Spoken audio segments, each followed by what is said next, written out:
Hi, I'm Tony Van Veen, CEO of Dismakers.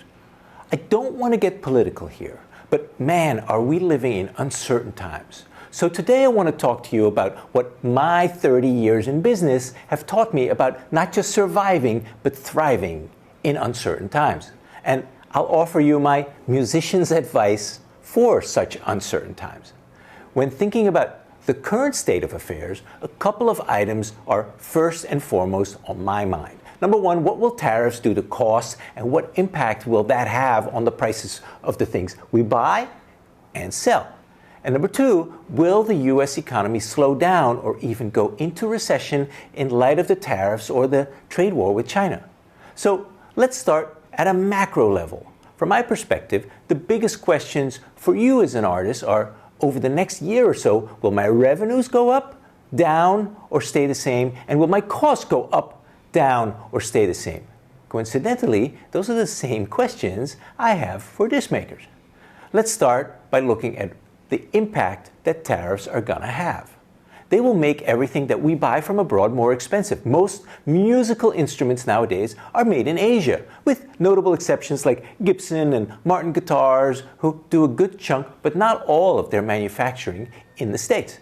Tariffs will make instruments and their consumables, strings, drumsticks, picks, more expensive.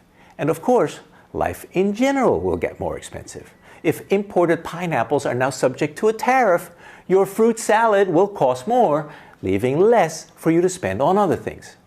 One final comment related to tariffs and to Dismakers' prices. If you're planning on making CDs or vinyl, pretty much all our disc manufacturing is done right here in the US, and the vast majority of it in our factory outside of Philadelphia, where I am right now. The vast majority of our materials, from polycarbonate used to mold your CDs to the jewel cases and the paper for your inserts, are sourced in the US and therefore not subject to tariffs. There are a few components that we import because they're actually just not manufactured in the US. But on the whole, we expect any tariff impact on pricing for our services to be somewhere between 0 and minimal. Okay. That's it for tariffs. Now, what about the economy at large? Will it slow down? More critically, with personal budgets getting squeezed by tariff inflation, what will be the impact for your fans on a discretionary purchase like music?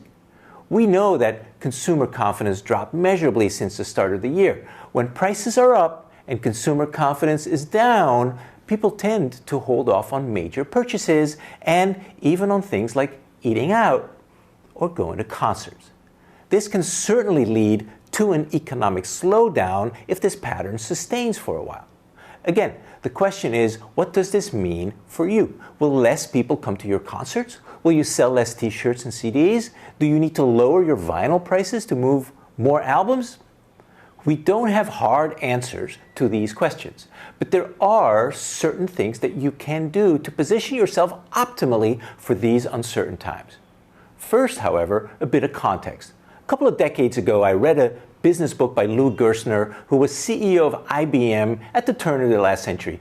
One message from that book has stuck with me all these years, and it's this: market share moves in a down economy. What does that mean? It means that when the economy isn't looking so rosy, that is when you can make gains compared to your competition. Now, you as an artist may not think that you have competition, but you do. And it's not any one artist in particular. You are competing for the music fans' attention and for some of their budget dollars. In business, what happens is that when the economy slows down, companies stop marketing because they want to save those marketing dollars. That leads them to a downward spiral. Less marketing means less sales leads, which means less orders, which means lower revenues. In your case as an artist, a down economy, or even just the uncertainty that we face right now, might mean fewer artists investing in releasing new music, or going on tour, or putting their music on CD. So, back to the business scenario. If we as a business keep marketing while our competitors pull back, we have an opportunity to gain market share. Ironically, during a recession, we may not experience revenue growth even if we keep marketing because of the downward pressure of the recession. But as soon as the economy turns around, and it always does, business revenues will take off like a rocket because we were there all along reminding customers to buy from us when they're ready to buy, while our competitors pulled back on their messaging and lost customer mindshare. Using that as a guide, here finally are my tips for how to set yourself up for success during uncertain times. Number one, buy right now or don't buy. If you really need a new Yamaha keyboard, buy it right now. That unit on display at your local music store came in before the tariff, and it will be more expensive if you wait 30 or 60 days. Conversely, just reconsider whether you want to buy that keyboard at all right now. During uncertain times, it makes sense to conserve cash. If your current keyboard still works fine, consider holding off on buying that new one until the storm blows over in 6 months or a year or 2 years. Number two, book smaller venues. Let me start by saying that by all means, if you are a performing artist, you want to keep performing regardless of the economy.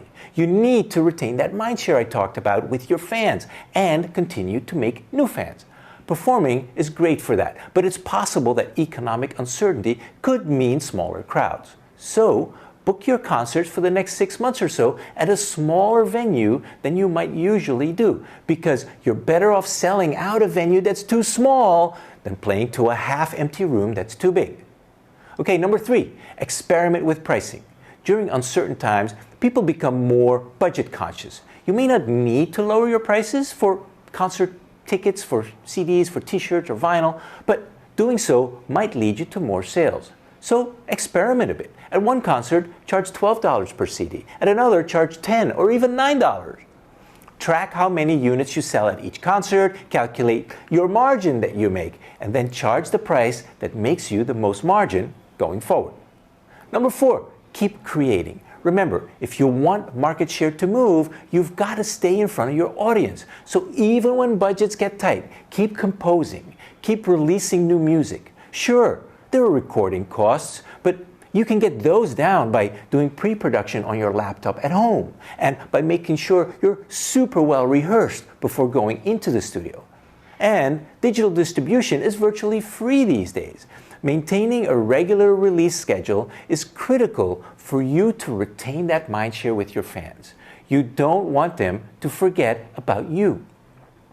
Number five, buy smaller quantities. If you don't know how much merch you're going to sell, place a smaller order. Digital production has made ordering CDs or t-shirts super affordable in small quantities. At Discmakers, you can get 100 CDs for as little as $1.49 each. And if you're not sure you can sell 100 units or give them away to fans, you can buy 50, though the cost per disc does go up. Heck, you can even buy vinyl LPs in orders quantities as small as 100 records. And finally, number six, keep marketing yourself. Stay on your socials. Keep creating those TikToks. Work your email storytelling magic. Those things are all free, and they keep you in front of your fans.